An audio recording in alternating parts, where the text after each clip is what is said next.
In the heart of the Swedish countryside, under a grey and brooding sky, stood an ancient house, a relic from a bygone era. The locals whispered stories about it, tales steeped in mystery and fear. Some said it was cursed, others claimed the spirits of those who lived there never left. But for us, the three workers, Magnus, Eric, and me, Lars, it was just another job, a way to make a living. We arrived at the house early one misty morning, the kind of morning where the chill penetrated deep into our bones. The air was heavy with the scent of damp wood and moss, and the house loomed before us, its broken windows staring like empty eyes. As we unloaded our equipment, an eerie silence enveloped us, broken only by the sound of our tools clanking against each other. The first few hours passed uneventfully, with Magnus and Eric patching walls while I concentrated on fixing the creaky stairs. The atmosphere was unsettling, but we brushed it off as mere superstition. After all, we were professionals. As noon approached, we decided to take a break. We gathered around an old, rickety table in what used to be the kitchen. That's when the first strange occurrence took place. I stepped outside for a moment, hoping to shake off the unease. When I returned, my toolbox was missing. "Guys, where's my toolbox?"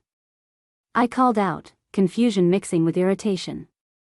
Magnus shrugged, while Eric chuckled nervously. Maybe the house is hungry for tools. We continued our break, but the tension in the room grew thick. Suddenly, we heard it, a child's laugh, light and innocent, echoing through the corridors. My heart raced. "Did you hear that?" I asked, but my colleagues looked at each other, uncertain. "It's just the wind," Eric said, though his voice quivered. The laughter faded, replaced by a low, eerie murmur. Was that a woman weeping? "I'm not staying in this house alone," I muttered, feeling the hairs on the back of my neck prick up. Just as I spoke, the lights flickered and then shut off completely, swallowing us in darkness. Panic surged through me. "Who's there?" Magnus shouted, but his voice was swallowed by the silence. Moments later, the lights flickered back on, revealing Eric standing by the window, pale as a ghost. "I thought I saw something," he whispered, his eyes wide with fear. Before we could dismiss his words, a cacophony erupted. A man's voice bellowed in rage, echoing through the halls, sending us scrambling toward the doorway. "We should leave. Now," I urged, but it was too late. The house seemed alive, trapping us within its decaying walls. Then, just across the dimly lit room, there was a figure, a child. A small, naked boy stood in the corner, his skin pale and translucent, watching us with vacant eyes. My stomach turned. "Is this a prank?" I stammered, though I felt a knot of dread tightening in my chest. Suddenly, he vanished, and in his place stood a woman dressed in tattered black, her hair hanging in matted strands around her face. "Get out!"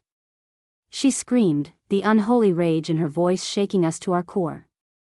Without thinking, we bolted for the exit, our hearts pounding in synchrony. As we fled the house, we heard the laughter again, now mixed with the cries of anguish and despair. The door slammed behind us with a deafening thud, but it felt like something reached for us, grasping at our heels. We stumbled away, panting, the sense of something dark looming behind us. It wasn't until we reached the car that we dared to look back. The house stood silently, an ominous silhouette against the backdrop of the setting sun. I thought we were free, but my heart ached with the fear that something had followed us. Weeks passed after that dreadful day. I tried to blend back into everyday life, but I could feel the shadows creeping back. Magnus and Eric seemed to avoid me, their faces hauntingly pale, echoing their fear as they avoided conversations about what happened. Then one evening, the phone rang. It was Magnus' sister. She had found him in a state of panic, muttering about the house and its whispers, staring blankly at nothing. Eric was in a similar condition, both confined to a psychiatric hospital, unable to articulate the horrors they had witnessed. Burdened with guilt for persuading them to take the job in that place, I sought help myself, seeking answers, desperate to understand the events that transpired. When I met with the psychiatrist, the man's eyes darkened as I described what happened, clinging to sanity as the memories surged forth. My friend, he said slowly, sometimes things cling to experiences. The darkness within places can warp minds. In truth, I felt it. The echoes of laughter surged in my dreams, and I saw the boy watching me, always just out of reach. Now, here I sit, in the confines of this sterile hospital room, surrounded by the whispers of forgotten souls. I am the only one left, clinging to the fraying threads of my sanity. As I scribble these words, I hear their laughter, and I wonder if they are calling to me, beckoning me back into the shadows of that house. Perhaps the young boy still watches me, waiting for the moment when I succumb to the whispers and laughter once more. But I won't let them take me.